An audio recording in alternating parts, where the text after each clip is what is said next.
नमस्कार दोस्तों। मेरा सफ़र उन गलियों से शुरू हुआ जहां बम की आवाज़ें लोरी बन चुकी है, जहां खिलौने नहीं टूटे हुए घरों के ईंट पत्थर बच्चों का खेल बन चुके हैं। मैं चल पड़ा उन सड़कों पर जिनकी धड़कन अब गोलियों की रफ्तार से चलती है।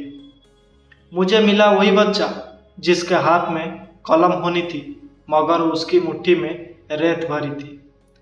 उसने मुझसे नहीं पूछा कि दुनिया कैसी है, उसने बस पूछा खाना लाए हो। युद्ध की आग में झुलसते ये देश सिर्फ नक्शों पर बदले हैं, जमीन पर नहीं।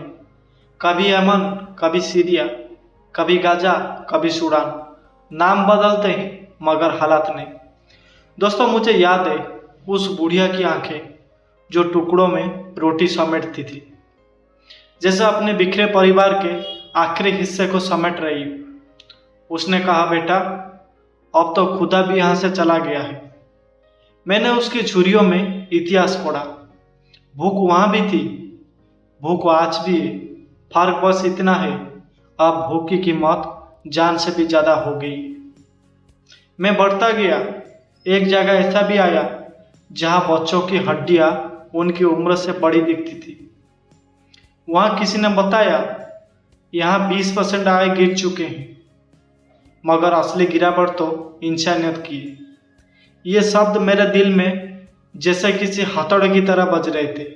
मैंने सोचा, क्यों क्यों दुनिया के कुछ हिस्सों में नई इमारतें बनती है और बाकी हिस्सों में बस मलबा। क्यों कुछ देशों में खाना फेंक दिया जाता है और कुछ देशों में लोग खाना ढूंढते ढूंढते मर जाते हैं। मेरा सफर एक ऐसे घर तक पहुंचा जहां पिता ने 3 दिन से कुछ नहीं खाया था ताकि उसका बेटा एक रोटी खा सके। मैंने पूछा, भूख कब से है? उसने कहा, भूख तो सालों से, बस आदत नहीं हो पाई। मुझे रास्ते में एक डॉक्टर मिला।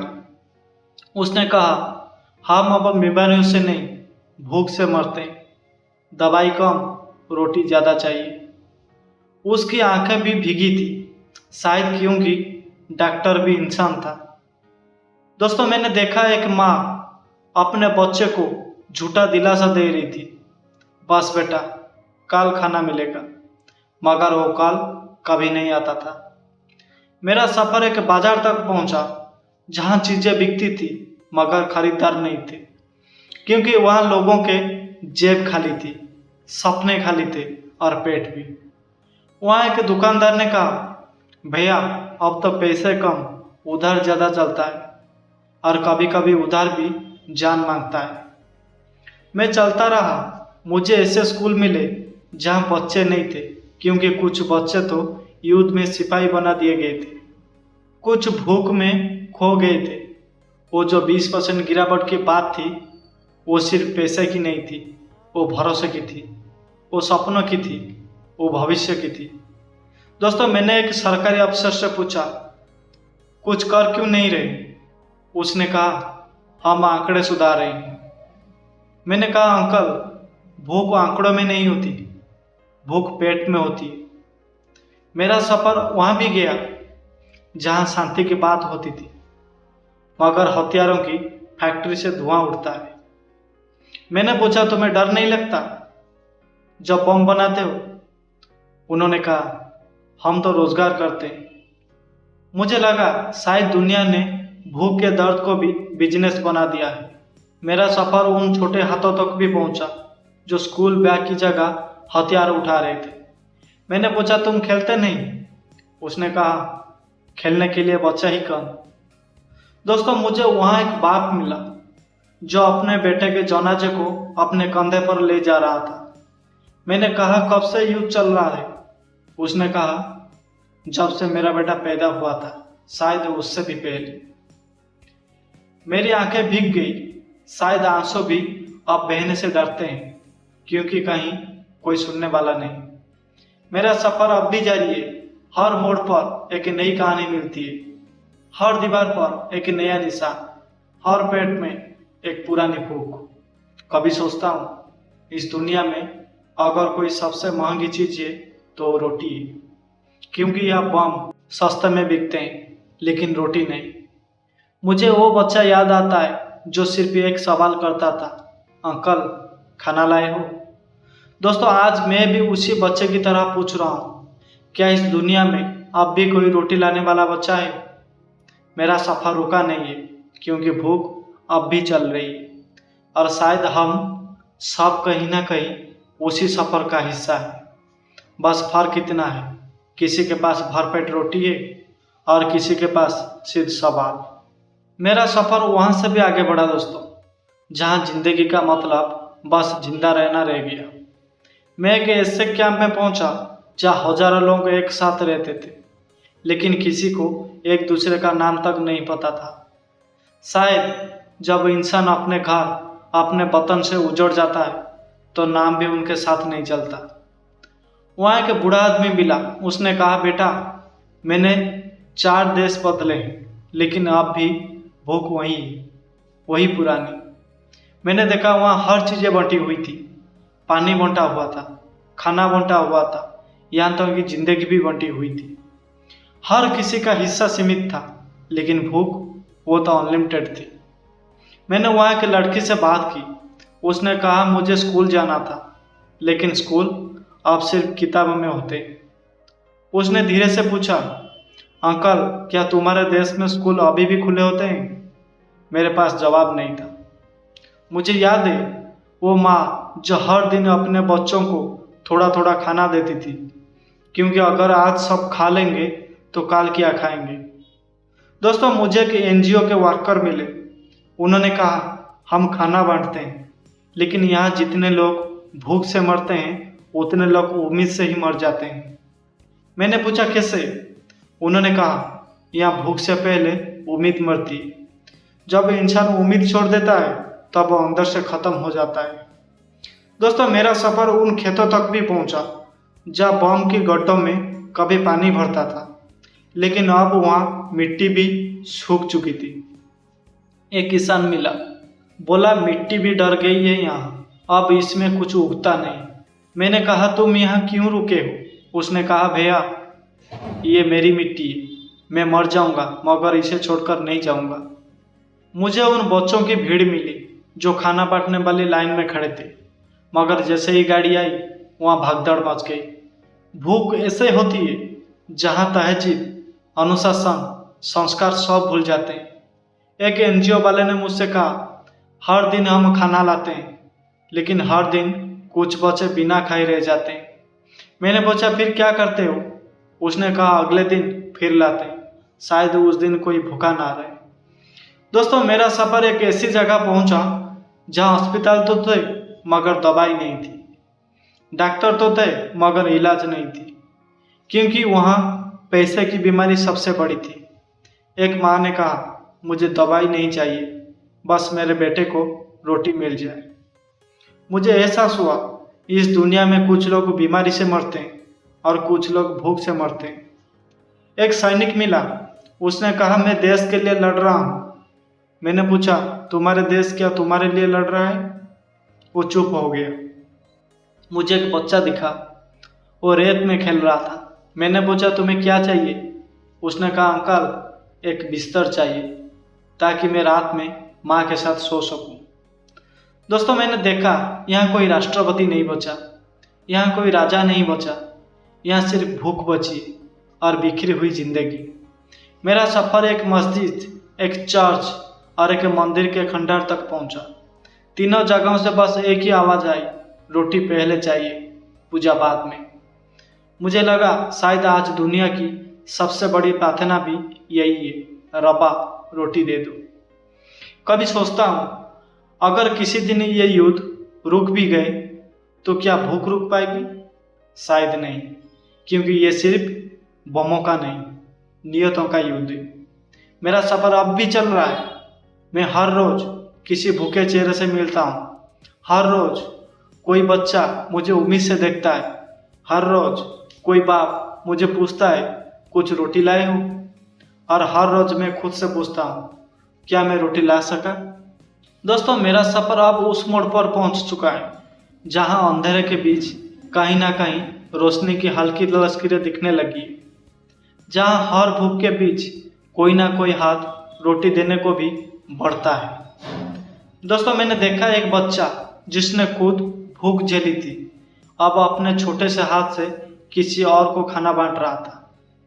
मैंने पूछा, तुम्हें खुद नहीं चाहिए? उसने मुस्कुरा कर कहा, अब मैं बड़ा हो गया हूँ अंकल, दूसरों का पेट भरने में ज़्यादा तृप्ति मिलती। शायद उस दिन मैंने सीखा, भूख बांटी नहीं जाती, मिटाई जाती है। दोस्तों, मुझे एक जगह ऐसे लोग मिले जो किसी एनजीओ के फॉर्मल सदस्य नहीं थे, लेकिन हर रोज अपने अपने खर्च से थोड़ा थोड़ा खाना इकट्ठा कर लाते थे ताकि कोई भूखा ना सोए। एक महिला ने कहा, हम सरकार नहीं है, हम बड़ी संस्था भी नहीं है, हम बस इंसान हैं और इंसान को इंसान के लिए कुछ करना चाहिए। दोस्तों, मुझे एक स्कूल दिखा जो बमबारी में टूट गया था, लेकिन बच्चों ने उसी मलबे के ऊपर पढ़ाई शुरू कर दी थी। एक बच्चा किताब पढ़ रहा था। मैंने पूछा, तो डरता नहीं? उसने कहा, अगर मैंने आज पढ़ना छोड़ दिया तो कल मेरे देश को कौन पढ़ाएगा? शायद उसी दिन मैंने जाना, जहाँ उम्मीद जिंदा हो वहाँ युद्ध भी हार जाता है। दोस्तों, मेरा सफर उस गली से भी गुजरा जहाँ कुछ डॉक्टर मुफ्त इलाज कर रहे थे। उन्होंने कहा, भूख से बड़ी बीमारी है बेपरवाही। अगर हम सब थोड़ा सा भी जिम्मेदार हो जाए तो ये बीमारी खत्म हो सकती है। मुझे एक सैनिक मिला जो युद्ध छोड़कर अब खाना बांटने में लग गया था। मैंने पूछा, भाई तुमने बंदूक क्यों छोड़ दी? उसने कहा, क्योंकि मैंने बंदूक से सिर्फ खून बहते देखा है, लेकिन रोटी से आंखों में चमक देखी। मेरा सफर एक किसान के पास भी पहुंचा जो युद्ध के खंडहरों में नए पौधे लगा रहा था। मैंने पूछा, तुम्हें पता है ना, कल फिर ये खेत बम से उखड़ सकते हैं। उसने कहा, हो सकता है, लेकिन कल अगर बम ना गिरे तो रोटी जरूर उगेगी। दोस्तों, मुझे ये एहसास हुआ, आशा और खेती में फर्क यही है, दोनों वक्त मांगती है, लेकिन दोनों किसी दिन फल जरूर देती है। मैंने देखा, अब दुनिया के कई हिस्सों में लोग सरकार का इंतजार नहीं कर रहे हैं। लोग खुद उठ खड़े हुए हैं, लोग खुद खाना बांट रहे हैं, खुद स्कूल चला रहे हैं, खुद एक दूसरे का सहारा बन रहे हैं, क्योंकि शायद अब लोगों को ये समझ आ गया है, अगर हम एक दूसरे का पेट नहीं भरेंगे तो दुनिया की सबसे बड़ी भूख कभी ख़त्म नहीं होगी। दोस्तों, मुझे एक छोटी सी बच्ची मिली जो खुद खाना ढूंढने निकली थी, लेकिन रास्ते में जो भी मिला उसके साथ रोटी तोड़ ली। मैंने पूछा, तो सबको क्यों खिला रही है? उसने कहा, माँ कहती है, जब सब खाएंगे तब खुदा खुश होता है। मुझे लगा शायद इसी बच्ची ने दुनिया का सबसे सच्चा धर्म सिखा दिया, भूख से लड़ो, नफरत से नहीं। मेरा सफर अब भी चल रहा है, अब भी हर दिन कोई ना कोई भूखा है, लेकिन अब मैं देख रहा हूँ भूख के खिलाफ कुछ लोग खड़े भी हो रहे हैं। कभी कोई रोटी के पैकेट बढ़ाता है, कभी कोई स्कूल की किताब, कभी कोई बस अपना हाथ। मुझे अब ये एहसास हो चला है, शायद भूख खत्म करने के लिए बम नहीं, बस इंसान चाहिए। मेरा सफ़र अभी भी पूरा नहीं हुआ है, लेकिन अब मैं थका नहीं हूँ और मेरे साथ चलने वाले लोग भी मिल गए हैं, क्योंकि शायद ये सिर्फ मेरा सफ़र नहीं था, ये हमारा सफ़र है, हम सबका। और इस सफ़र की मंजिल सिर्फ एक है, एक ऐसी दुनिया जहाँ कोई भूखा ना सोए। दोस्तों, मेरा सफ़र अब उस मुकाम पर पहुँच चुका है जहाँ मैंने सिर्फ भूख नहीं देखी, भूख से लड़ते इंसानों को भी देखा है। कभी कभी हम सोचते हैं, इतनी बड़ी दुनिया, इतने बड़े युद्ध, इतनी बड़ी भूख, हम क्या कर सकते हैं? लेकिन दोस्तों, मुझे अब समझ आ गया है, बदलाव किसी सरकार से शुरू नहीं होता, किसी बड़े मीटिंग से शुरू नहीं होता। बदलाव शुरू होता है जब आप अपने पड़ोसी को खाना बांटते हो, जब आप एक गरीब बच्चे की फीस भर देते हो, जब आप किसी भूखे को देखकर सिर्फ दया नहीं, रोटी भी देते हो। मुझे एक छोटा शहर मिला जहां लोगों ने खुद एक कम्युनिटी किचन शुरू कर दी थी। किसी ने सरकार से मदद नहीं मांगी, किसी ने फंडिंग नहीं मांगी, सिर्फ 10-10 रुपये इकट्ठा करके सबने मिलकर खाना बनाना शुरू कर दिया। मैंने उनसे पूछा, कितने लोगों का खाना देते हो? उन्होंने कहा, गिनते नहीं, बस जब भूख रुक जाए तब खाना रोकते।